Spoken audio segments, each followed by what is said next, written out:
What's going on, everybody? It is Fantasy Football Daily back with another mock draft. We have picked from the 101. We picked from the 112. Now we're smack dab in the middle.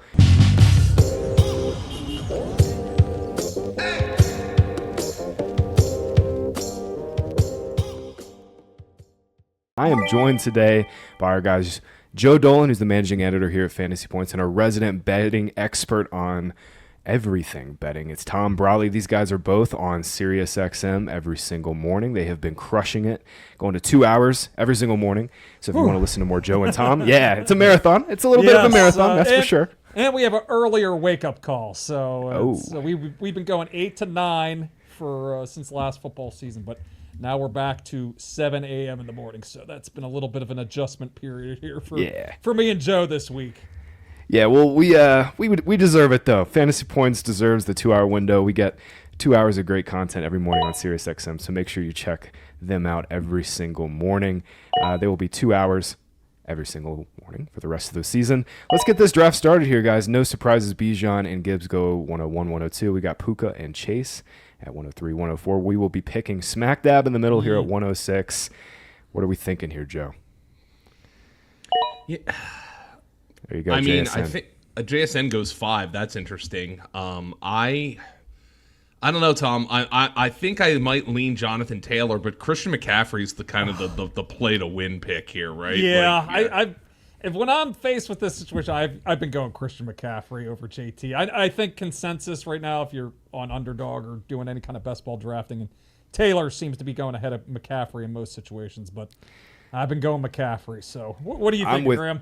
Yeah, I'll split the difference. I also agree McCaffrey over JT. I'm willing to just ride this until the wheels fall off. It's full PPR league here. Same settings we've been doing. If you've been listening to these other mock drafts shows we've been doing here, start 1 quarterback, 2 running backs, 2 receivers, 2 flex. So getting these like just massive difference-making running backs makes a huge difference. To me, it was either McCaffrey or Amon-Ra St. Brown there. I think he's got just a super, super high floor, middle of first-round pick. JT does not scare me as a player. The only thing that scares me is if Daniel Jones takes a big step back this year, guys. Like that's the thing. That's the splits. When they're winning compared to when brutal. they're losing, they have like a 7.5 win total this season. So if Daniel Jones is slow out of gates, like it does give me a little bit of concern. But JT's probably the better athlete, at this point. 100% the better runner. Yes. 100% the better runner. But the things that score fantasy points, like McCaffrey, I mean, it's literally just going to be like if McCaffrey plays 12, 13, 14 games even this year, he's probably going to catch 75 balls. And he's going to get all the goal line work on a really good offense that we feel great about. JT, I just have to squint a little harder to see his upside because, it is mostly attached to the touchdowns for him, and he just doesn't have the insane passing down role that McCaffrey has. As I said, Amon-Ra goes right after JT. Then it's Jinty, Cook, Lamb, and Jefferson to round out the first round. Our guy Chuck Bass, shout out to Chuck Bass. He's drafting with us here. He goes 112, Jefferson and Hampton. That's a nice little start there. Yeah, you were praising Hampton there on the Tuesday live stream with Joe and Brian there, and I've been a little bit lower on Hampton, Joe. I don't know about you. I haven't been selecting him nearly enough, but Graham likes that upside. That's especially. I mean, I can see it, right? I can really see it with Omari and Hampton. Just like if the Mike McDaniel offense really starts to take off here, man, it's scary to pass on him. But, he got hurt last year. Keaton Mitchell is a guy who's getting a lot of steam in some spots. So, man, massive run of running backs right here, guys. We've got 7 of the last 9 picks, 9 of the last 12 picks. This is old school, Graham. I know you've been doing these kind of redraft leagues, but holy crap, man, this is big time here with these running backs. Yeah, it is, and we're going to break this here. I think we'll switch it up and go receiver. I like London here. I wouldn't mind a little Nico Collins action. Yeah, this is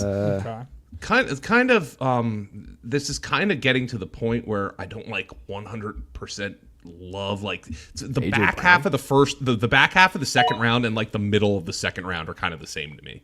So like getting that earlier pick is pretty nice. So It I is will a tell big, you, long flat tier, Joe. This yeah, pocket is. I have Any zero what are we interest in thinking? Malik Consideration Neighbors for here, by the Henry way. here? Oh, Henry. We could Yeah, go we for do have- all the old running backs. Yeah, that's true. Yeah, we're riding until they die here with if we go McCaffrey and Derrick Henry. Yeah, that might be a little bit much for me. old. Jeremiah Love, I'm not. The Geritol team. To me, we don't I'd wanna like do to that. go receiver. I'd like to go Okay. Brown or Nico. I I- preferred Nico. So have I. I'll be the lone AJ Brown guy, but we'll split the difference. We'll go Nico Yeah. here. Nico It's just Collins, it quarterback. is. It's just quarterback, man. Like in Drake May we trust. That's the No, only I thing I keep totally coming back agree. to. But Nico is objectively a better receiver right now than AJ Brown. Yeah, and that's I think we're gonna, Ryan Heath obviously wrote the JSN, funding the next JSN, and I think Nico could be like one of these sneaky candidates. The Texans have kind of loaded up at the tight end position, selected Marlon Klein, signed Foster Moreau. They don't really have that number 2 standout wide receiver just yet, so I could see him getting a lot of balls. And if C.J. Stroud, plays better behind this offensive line, I think it's going to be improved. Maybe Nico Collins is this sneaky guy that puts up some huge numbers, and he's been very good whenever he's been healthy. It's just staying healthy here, especially last season with the concussions. So, but I love this starting with Christian McCaffrey and Nico Collins. It is very nice. Yeah, Nico is pretty much locked for 30% of the targets, Tom, to your point. Like there's no other target competition on this team that really scares me. I thought Jaden Higgins looked pretty good at the end of last year. They are going to get Tank Dell back. Dell was Stroud's guy in his breakout season there, obviously. I do think that will matter a little bit, but there's nobody that's going to really push him for targets here. Only surprise is Breece Hall over Derrick Henry. That's a forward-looking pick there, forward-thinking pick for the 104 there. Yeah, I like Breece Hall, but I would not be selecting him over Derrick Henry, and even Jeremiah Love over Derrick Henry. I can't. Yeah, I can't do it That's a little too far for me to go. Yeah, that's a bridge too far for me as well, Joe. Breece Hall over Henry. I don't think Yeah, I'm I not don't super think I would bullish do on that. Henry this season, but I don't think I could do that. Is Derrick Henry just a freak? Like, I mean, Yes. I think the answer to that is of course. Yeah, he's somebody. I think it's. You said ride it till the wheels fall off with McCaffrey. I think they're there with Derrick Henry as well. I just didn't know if you wanted to see in a large field best ball tournament. I would think a McCaffrey Henry start would make sense because you're like, I don't give a crap if I finish 5th in this league, or I want to finish 1st, and maybe that feels better than starting like this is a redraft where we're acting like this is a managed league. So starting with Christian McCaffrey and Derrick Henry in that format probably would give the average person the heebie-jeebies is what I would think. Yeah, it gave me a little bit of heebie-jeebie. I'm not going to lie there a little bit. I mean, McCaffrey, man, he could fall off the cliff this season but still score 19 fantasy points per game just because he's going to catch so many balls. Every year we do this with Derrick Henry, though. Every year we say, this is the year he falls off. And then over his last 4 games last year, guys, he had 85 carries, 570 yards, and 6 touchdowns. He's shown fewer signs of falling off here than Christian McCaffrey for sure. And they've going getting our guy Viga Ione Joe to shore up that offensive line. I think that's going to help out Derrick. We're on the Henry clock a here, lot. guys. We gotta make a pick. So we who's are. there And at I running think, back? Oof. I think it's an easy call. I think we take one of these receivers. I think we go Rice. Rice. No I really like T. No Breece Hall. Wow, DeVonta Smith is buried on sleeper. Yeah, he is. Like Wow, there. That's coming in the coming in the Tom Brady. Smith, or I think I lean a little bit DeVonta Smith here, but I get it with Rashee Rice, especially. Yeah. If we're playing to win here with this McCaffrey build, we're kind of banking on Rashee Rice to stay out of trouble. Yeah. So Let's go do Rice. Rice. okay. Yeah. That's fine. I like DeVonta Smith, but Tom, I can tell you DeVonta Smith's going to be in your comparing fantasy points rankings with the popular platforms article because he is buried. Where was he at on that? It's a little 47, I think. 49 overall. Okay. Yeah. Keep him there. Actually, I sleeper. really like T. Higgins has been one of my favorite guys to draft all year. Yeah. He goes right after Rashee Rice, after we took Rashee Rice. T. Higgins is like, he was part of like that Ryan Heath study that he did, Graham, this offseason, where he's like, maybe the most undervalued players in fantasy now are wide receiver 2s on teams that actually throw the ball a lot, and the T. Higgins, he's coming off 2 years ago, he was the wide receiver 4, in fantasy points per game. And so, I think he's a spectacular third-round pick. Yeah, I agree. Yeah, I actually just gave him out as a receiving touchdowns leader, 20-1 odds. I know we have Jamar Chase in this same offense, but if you look at a lot of their per route and per target numbers, T. Higgins scores more often than Jamar Chase. So it's just been it's come down to health for him a lot of the times. But we're expecting Joe Burrow to throw for a lot of touchdowns. That's what he does. He scores touchdowns. That's his thing. I think T. Higgins is a sneaky play at 20-1. So. A little bit further down the board, probably because of Jamar Chase being in town, but I think that's a pretty good play at 20-1. Not for nothing. We just had a quote-unquote number 2 receiver lead the NFL in receiving touchdowns. Yeah, that's true. DeVonta Adams just did it. Yeah. So the precedent's there. And obviously T. Higgins is not a number 2. He'd be a number 1 on more than half the teams in the league. But yeah, that's just the way this team is built. Yeah, 21 touchdowns in T's last 27 games over the last 2 years. You look at basically the starts he's made with Joe Burrow over the last 3 seasons. He's like a top 8 fantasy wide receiver. We didn't go Higgins. I would have had Rice and Higgins ahead of DeVonta Smith for what it's worth. That when we were picking there, but Rice, man, I know the guy is, he's basically become a meme at this point. Shout out our guy, Tom Tipple. He came up with the nickname of GTA Rice, that Rice is going to be featured in GTA 6. He very well might have his own character at this point. But, man, when he's been on the field, he's like just a locked-in top 8 fantasy receiver. Touchdown upside is insane with him. They did less than 0 this offseason at receiver. I'm not building the Chiefs. It's not my problem. That would not have been my choice. Travis Kelce's that would not have older. been my choice if I were leading the Chiefs. But hey, I'm not paid to do that. Built like a little girl out there. He's tiny, and we'll see if he can stay healthy. But Kelce's older now, guys. Yeah, too. Kelce Rashee Rice's upside has not changed. Now we can draft him in the 3rd round. This was the guy everybody was pushing to the 2nd round before all of his legal trouble started last summer. So. Yeah, the upside equation has not changed for Rashee Rice. That is, I do think we're seeing that start to change. He's out of jail now. He's out of prison. He's resting that knee up, rehabbing it. So I do think probably over the next 6 weeks, by the end of August, he's probably going to be, being selected in that late 2nd round. I am 100% with you. I think that's where he ends up going to. I think his closing ADP, as long as he stays out of trouble. That's been if he stays out of trouble, Tom, his closing ADP is going to be 22 or 23. I'm with you on that. We could get DeVonta Smith here, guys, unless we get sniped on by Brinkley. By the way, they do not hear us right now. We are not live on the channel, so they don't hear us talking. Yeah, they don't. Yeah, we can talk all we want. We can we can commiserate these picks. DeVonta Smith makes sense for this team. We could go RB2. Etienne. 3 or 2? It's 2 flex. Yeah. So 1 quarterback, 1 tight end, and 2 running back, 2 receiver, 2 flex.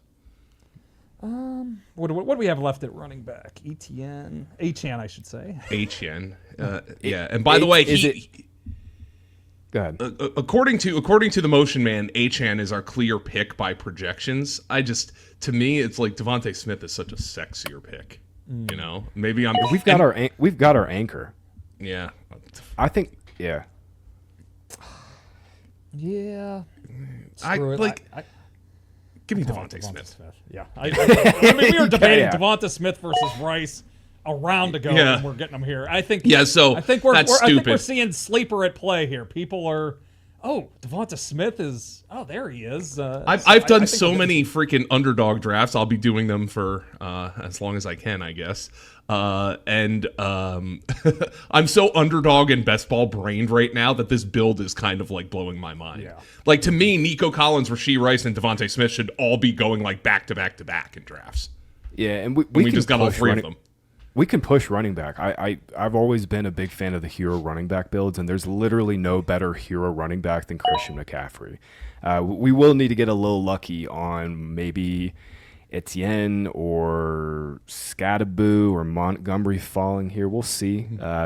the problem is 3 of the next 4 teams all have just one running back. So we'll be running a gauntlet here. Hey, Trey, real quick, go to the running back ADP pool, and we'll if we don't get one of those 3 guys. Yeah. DeAndre Swift, I think, would be my favorite, just as kind of like a floor RB2. I know you were Ryan is not targeting Quinshon Judkins this year. That's I get it. I get on him too. All the running backs in this range are going to have some foibles and warts. You know, yeah, it's just the offense with Judkins. I think if I love Monken. I think Todd Monken's an upgrade over Stefanski. It's just this offense might be atrocious. How do you feel about David Montgomery, Graham? Oh, I'm all in. Yeah, I'm all. He would be my pick here. He is my favorite. I'm missing something with him. What? Why is the public? He's boring. That's all. Yeah, I guess he's so. super freaking boring. Yeah. Woody Marks stinks. I mean, Woody Marks. I mean, when Woody Marks came out of college, we thought he was going to be a satellite back. That's what he did in college, you know. So he just was kind of miscast last year. But isn't this the exact same thing as Joe Mixon 2 years ago, who turned out to be a really good pick in this offense? The RB10 that year. Honestly, I kind of think David Montgomery at this point might be a better back than Mixon. Mixon was kind of showing signs of slowing down a little bit. Guys, Texans have the best defense in football. They're going to be in a ton of positive game scripts. It's just I think it's a slam dunk. Montgomery's a slam dunk pick this year. Do we worry? Not that this is. I don't usually worry about this, but we do have Nico Collins already. Do we worry about having the two best players in an offense that we think is going to be bottom half of the league and implied points? They're bottom 10. They might be bottom half of the league, but all of the meaningful expected fantasy points is going to go through these 2 guys. Mm-hmm. Yeah, I think so too. Dalton Schultz later as a tight end and a tight end 2, but nobody else is really going to accumulate many points here. Where are we at on Bashal Tutin after he burned all our asses last year? I'm also all in on him as well, but I would prefer Swift. Yeah, and honestly, I might prefer Agbuka. I know we're talking sleeper ADP being a little not as sharp right now, but I mean some of these receivers are there goes Agbuka. They are just our guy way too cheap over here on sleeper. RB heavy with his build at number 2, so. There goes Montgomery. Yeah, there goes Montgomery. Great pick there. Javonte Williams and Montgomery. Super, super boring RB2 or RB1, RB2. Christian Watson. There you go. So we're on the board here. Got Tootin, Swift. Swift, or Judkins. I would personally rank them the Swift, Tootin, Judkins. And you are. I know we talked about this. You are very hard. Find it very hard to click on Travion Henderson's name. Yeah, I can't do it, man. No, I can't do it. He's going like a round or two too early. Yeah, here's where I consider it. Yeah, I'm okay with DeAndre Swift here. The only thing I would consider with Tootin is because we have that hammer in McCaffrey, would it be fun to play for the upside with Tootin? Yeah, but taking swings for the fences. Yeah, but I'm okay with DeAndre Swift. Yeah, I've been selecting Swift ahead of Tootin. They're right next to each other for me, but Swift I do feel safer about. Every single year, DeAndre Swift of his career has finished as a top 24 fantasy running back. He's never really been like a top 12 guy. And he's been getting passed around, people are like, all right, we got our top 24 season out of DeAndre Swift. Now you do it. Like the Eagles did. But I guess Ben Johnston this offseason determined, all right, he was good enough. Even though Ben Johnson was part of the team that kicked him to the curb the first time. This is more eye test than anything. I thought last year was the best he ran in his career. It looked like he developed into a professional running back. A lot of stuff was bouncing in previous seasons, and under Ben Johnson, I think he really, developed a little bit and was running well between the tackles, and he looked like a pro running back to me. It's been a lot of receiving production, to get that production to be those RB2 finishes. So. I think he made some development in his career. It took a little bit, but it's unfortunate that we have to split touches with Kyle Monangai, but I think he did take a significant step forward in his career. It's super boring, but Swift, his finishes over the last 4 seasons, man, RB15, RB24, RB24, and he was the RB17, and he was the RB10, It's like, yeah, okay, he doesn't have top 8 upside, but we needed RB2 that we can count on for this team. I like that quite a bit for us here. Tom's been calling them on the morning show, and by been calling them, I think since like Monday, at least since I started doing the morning show we've with been him doing here shows together for this with week? Paul off.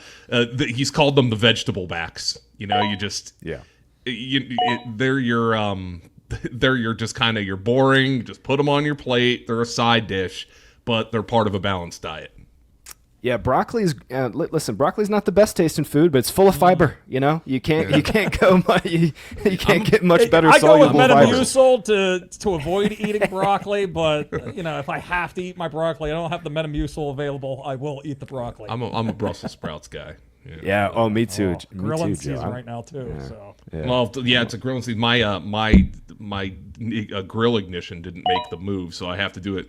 I have to do it the old-fashioned way with the stick lighter. And of course, ever since we moved up here, we had like one day of good weather, and now it's Yeah, it was either raining blistering every day. hot or pouring down rain. So Yeah, it's been blistering hot everywhere this year, guys.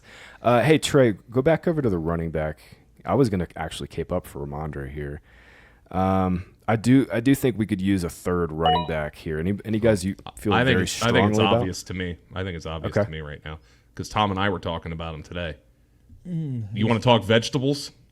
Chuba Hubbard. That's that's like boiled broccoli right there. The metrics don't look great. The analytics aren't looking good for him. What do we have? Anything there? We got Tyler Warren off the board, I guess. Yeah.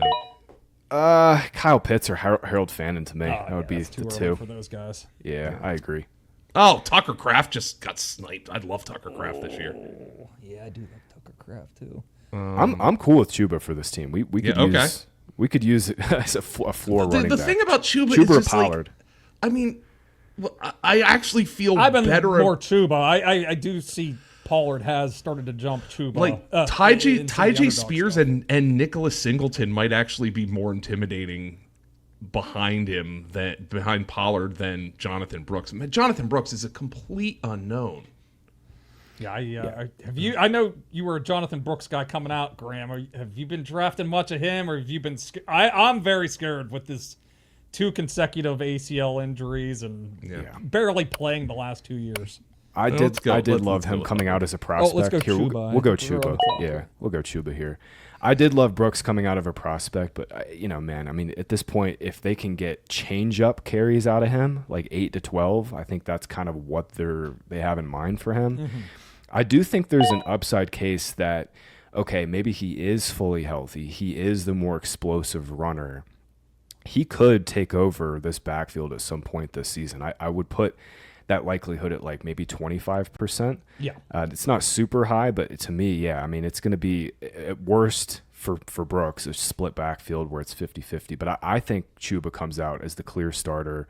This has been Dave Canales' guy. I know he's handing off play calling duties, but this was Canales' guy even after Rico Dowdle's run last season where he was running hotter than the sun. He came back and he gave Chuba the starting role. And for this team specifically, like, we just really needed a decent RB2, RB3 combo. Like if Swift, gets hurt or takes a step back or whatever, we needed a plug and play RB2. Yeah, Brooks has been. He's just like going like 2 or 3 rounds higher than I feel comfortable selecting him right now. Like there's like still like, as you said, there's a 25% chance that he does overtake Hubbard and is the guy, and he starts to kind of live up to that second round draft capital they used on him. But I think there's also like a 25% chance that maybe he just isn't right, and these injuries have sapped some of that explosiveness, and he's a guy that barely sees the field. So, especially in these best ball drafts, like there's a chance like you could be taking mostly zeros with him as well. So, he's one of those. It's a risk it all for him, but he does have some real upside.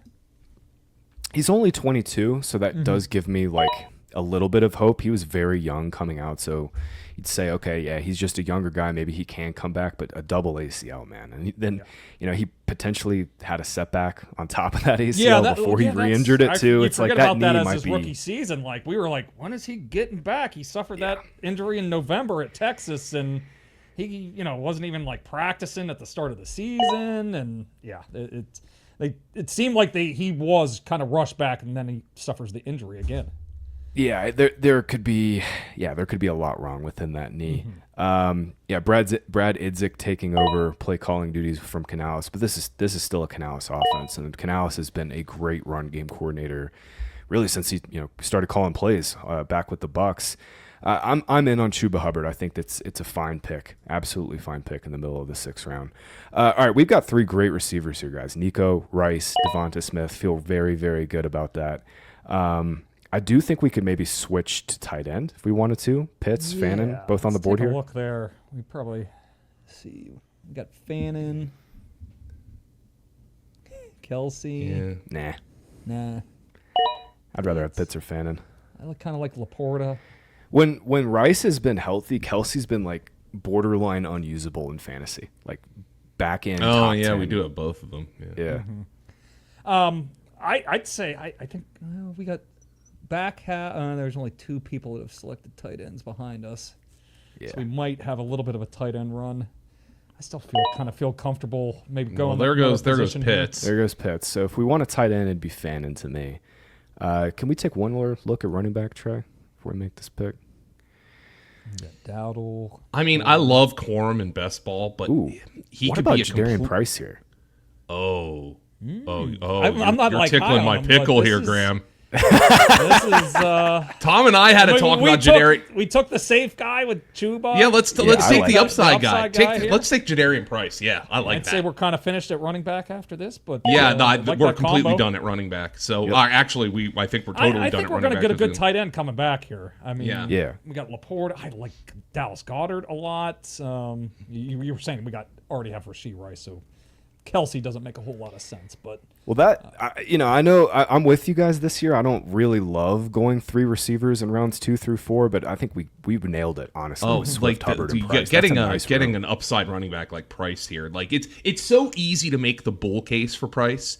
I understand the bear case. I mean, just like 7-8 years ago, we saw it happen with Rashad Penny. The difference is there isn't a Chris Carson on this team, at least until Zach Charbonnet returns. Right, like there isn't a guy who has proven to be a solid NFL back. So no, I love that upside swing with Jadarian Price, and we have 2 guys we can plug in there while we wait for Jadarian Price. Exactly. Yeah, for the team build, it makes a ton of sense. The Seahawks were number 1 in backfield expected fantasy points last season, and I do expect that to come down. Obviously, they're going to regress. This happens every year with Super Bowl teams. They won 14 games last year. If they win 10, it's still regression. Yep. The big thing that matters to me is when Zach Charbonnet comes back. That's the thing I'm monitoring. Excuse me, that's the thing I'm monitoring the most throughout training camp because to me, Emmanuel Wilson, George, Helani, dude, these guys, I don't know, they're just roster fodder kind of players. I could see a scenario where Price is both a front and back weighted player because Zach Charbonnet, I mean, he might not be 100% until after Halloween. Yeah, Charbonnet, that is going to be something that we're going to be monitoring closely in August. If there's any kind of negativity coming out, Price is a guy that should see his ADP rise. But if it's looking the opposite way, maybe Charbonnet is trending up, and maybe he's back and healthy by mid-October, early November. Maybe that does hurt Price, but that's one we haven't gotten a whole lot because the injury was so late. It was middle of January when that happened. So yeah, it was late, and then Tom, he had to wait to get surgery. Yeah, what's that? He had to wait. He had to wait to get surgery. He didn't get surgery until February 20th, I believe. It was after the Super Bowl. Yeah. Okay. So that puts him mid-October. If you do the 9 month, that's kind of the standard.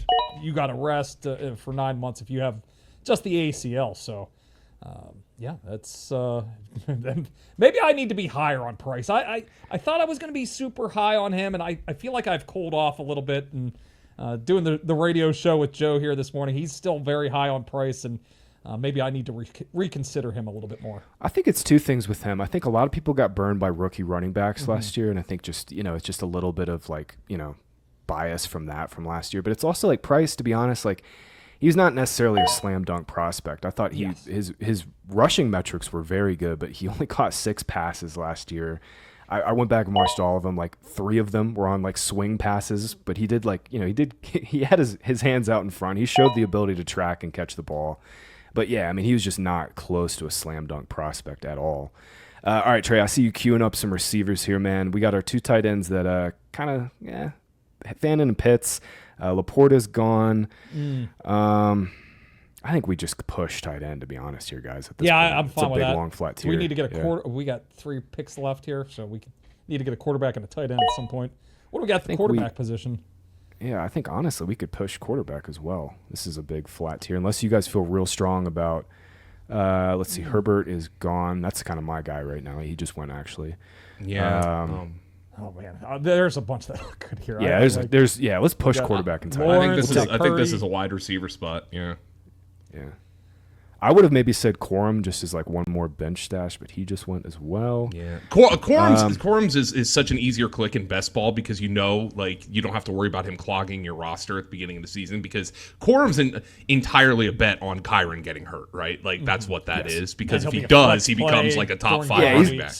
Yeah, I'm with you, Tom. He's like a low-end flex. I think it'll be 60-40 like it was last year. Probably a little touchdown upside.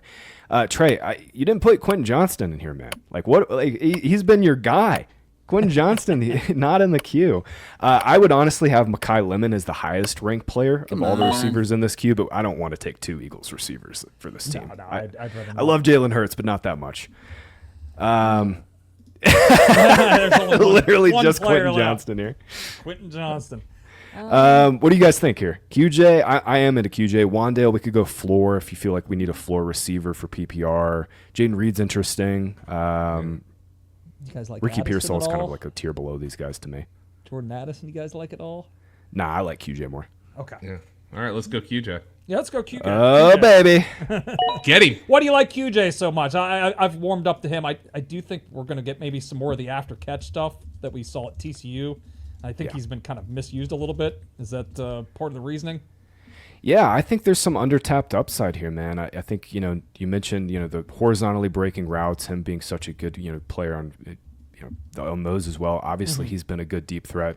The hands are very inconsistent. I think that's just always going to be a problem with him. A little better last year. A little better last year, Yeah. but I went back and looked at this. So over the last 2 seasons, Ladd McConkey and QJ have played in 27 games together. Literally, Ladd has just 27 more targets than QJ in those 27 games. It's an average of literally just 1 target per game. QJ is an underrated target earner, and then now we got this like multiplier effect and McDaniel taking over play calling. Obviously, Justin Herbert is a fantastic quarterback, capable of getting the ball at any point on the field. I really, really think QJ is. I think he's my favorite Charger receiver to draft right now. I can't do it with Ladd in like the 3rd or 4th round. I think he's overpriced as like a pretty good wide receiver too, but people are drafting him like he has wide receiver 1 upside, and maybe I'll be wrong on that, but I think this is going to be a little closer of a target split than most people are anticipating. Yeah, he's definitely one of those guys that people feel burned by too, and he's naturally probably a little bit lower than you might think looking at ADP. It's definitely kind of changed here over the last month. He's definitely picked up some steam, but I think people haven't had the best experiences with Quentin Johnston either. So listen, they don't feel neither good have I. clicking his name. Yeah, neither have I. But it's a new game every single year that we have to solve. That's why I love fantasy so much, is because like it's a different puzzle every single year. And yeah, QJ has always been like kind of a memed player. But guys, he has 16 expected touchdowns in these 27 games with Ladd over the last 2 seasons. Ladd has 12. Like there's touchdown upside, there's target to earning potential, and you can draft him as your wide receiver 4 in the 8th round. I love how this team shaked out for us. I think for the running back room, it worked out real well, and now we've got 4 very good receivers, playable receivers. We'll be happy playing QJ in the flex some weeks. We're going to double up on quarterback and tight end. In my opinion, I think we should just push tight end to the last round, and we'll just take one of the guys here. Do you guys feel strongly about Dart, Mahomes, Purdy just went, Dak just went? Caleb Williams just went. Yeah, we got juiced a little bit on those guys because I thought one of those guys would come back around. I agree. Yeah, I thought we might get Dak or something. How do you Dart or feel Mahomes? Or Stafford? I haven't been drafting a lot of Dart, but this is like Mahomes with Rice makes redraft, sense. I can get a little bit more. Yeah, Mahomes is with Rice here as well. If we want to do a little bit of a mini stack, Yeah, let's do Mahomes. Let's go Mahomes. Yeah. I actually don't mind stack. Bo Nix either. I'm a little concerned that Jackson Dart isn't very good. I mean, I think how do we know? He hasn't played a ton, so. Malik Neighbors, that whole situation. I mean, if we're going to be thrown to Malachi Fields and Darius Slayton.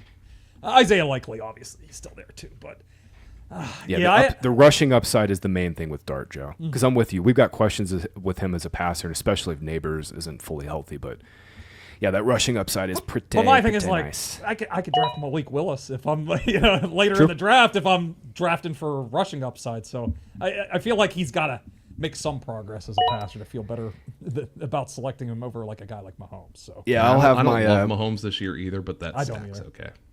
Yeah. No, right here he's fine. He was probably I think we were the last team to draft a quarterback. Yep. So QB 12. Looks like number 9 has not picked one either, but. Oh, no, he has. Never mind. No, he's got May. Yeah, he's got May. Yeah, so, he was QB 12. That's perfectly fine for him. All right, let's sort out tight end here, guys. Yeah. Andrews, Goddard, Ferguson. I can't do it with Kincaid or Enron Gadsden. Shout out to Trey. I know Kincaid, the advanced metrics pop. The problem is he doesn't effing play. Yeah, he it's just very doesn't easy play. to have Joe, it's very easy to have a 3 yards per route run when you're running 12 routes per game. That's real easy. You're playing with Josh Allen and you barely play. Honestly, if I feel like I need to take Kincaid as a tight end too, if I need to drop him or what, if you want to see early in the season. But yeah, he's never played more than 70% of the routes, Tom. Do you want he's to healthy double now? No, I don't. Do you want to double up the Mahomes stack and take T, kill a Trav? Nah, because every time when Rice plays, Kelsey's like a back end top, maybe even top, outside of top 15 tight end. He's just not produced, and now he's a year older. I would want Andrews, I think. That's where my head's at. Yeah, we already have DeVonta Smith, though. Yeah, because Goddard. I wanted Goddard. I think Andrews probably makes the most sense then. Yeah, we're looking to spread it out a little bit. We already have Kelsey with Rice and DeVonta Smith with Dallas Goddard. Andrews makes the most sense for me there. There's a chance that Andrews gets back to being full-time player. They, let Charlie Kohler walk. He's now on the Chargers. Let Isaiah walk. He's now on the Giants. I think Andrews gets back to playing. Yeah, he did not snipe. Yeah, Brentley could have sniped us there. He went Goddard. I think Andrews and Goddard are extremely close this season. Are you worried about Durham Smythe coming in and stealing routes from them? Or they did draft some guys late, that Hibner, but I'm not. Hibner compared himself to Isaiah Likely, by the way. Oh, interesting. Okay. Yeah. Interesting. That makes some sense then. Yeah. All right.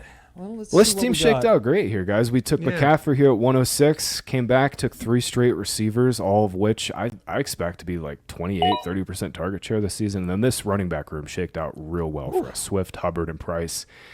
Swift and Hubbard kind of boring, top 24, back-end RB2s, shot for the moon with Jadarian Price. And Trey, you got your boy QJ. I mean, Trey's day is finished here, man. He's pumped that we got his boy. He's been driven to sickness in the head. If Quentin Johnston is making his day, so hey, we've all got sickness, man. We got the fantasy football sickness here. We're gonna shake out these last couple of picks. Looks like, all 3 of these next 4 and 4 of these next teams. Looks like here. Ran out of talent is going to run out of time because there he comes. There he goes. Yeah, I was about to say we're going to get some late round running backs here. I'm interested to see who these guys pick. He took Pacheco for his RB4. Any favorite teams here popping for you guys? I know back into that first round, Jefferson, Hampton, Loveland, and Jackson. That's pretty interesting. That's the rainbow start with 4 different positions. Yeah, I kind of like doing that there because the running back room just really falls off a cliff at 312, Joe. Yeah, it does. And then, you got Judkins, which it's in the 6th round is totally fine. Judkins in 6th round is great. Yeah. The CeeDee Lamb, Saquon, Garrett Wilson, Luther Burden start is kind of buzzy. That's like with Garrett Wilson. I know Scott's been talking him up. Just hey, what if he's had atrocious quarterback play just his entire career? Enter Geno Smith. I'll tell you what, this one in the 9 hole is really risky because Malik Neighbors is the first receiver. Yeah. And he's not going to play at the start of the season. And then you have a room of Jalen Waddle, Jordan Tyson, and Alec Pierce. That is really risky. That's really putting it on the line there. How about this? How about this team? Too. By the way, I don't love Bucky Irving in the 4th round, but man, getting DeVonta Adams in the 5th round as a wide receiver too is pretty spicy. I know you're not huge on DeVonta this year, Graham, but I don't know. That's a pretty good price to pay. That's a great price. 5.8 for Adams is awesome. Then he comes back and gets Wan'Dale, super boring. Diggs is going to sign. I like that pick as well. Great little draft here, guys. If we got Purdy or like Caleb instead of Mahomes, I would say our team is pretty unassailable, quite frankly. I kind of agree. Purdy's once again. I'm just going to be. Just give me all the Brock Purdy in the world, and I'll be pretty happy most weeks. And as long as he can just stay a little bit healthy this year, I think he's going to put up massive numbers again. Yeah, Tom, we do this every year where it's like, Brock Purdy is like a back end, boring. QB 11, QB 12 in ADP, but he's going to finish QB 6 or QB 7 by points per game. You just got to draft those Iowa State guys. Keep Trey happy. That's what we're looking to do too. Great team, guys. From the top, we got Patrick Mahomes at quarterback, second to last round. McCaffrey 106, DeAndre Swift is our RB2, and then we've got Chuba, Hubbard, and Price to kind of back those guys up. And then this receiver room is nice. Nico, Rashee Rice, and DeVonta Smith with QJ as a little bit of upside as our wide receiver 4. 106 is in the books. If you haven't already, go back and listen to our 101 and 112 draft strategy videos. We're going to be dropping a bunch of these types of videos on this very channel for the rest of the summer. With that said, make sure you subscribe to the channel so you never miss a video from myself, Joe, or Tom. Please leave us a like down below. And if you thought we messed up any picks or you agree that we think we have the best team in the league, because I kind of think we have the best team in the league, leave us a comment down below and sound off there. For Joe, for Tom, I'm Graham. We'll see you at the top of the league.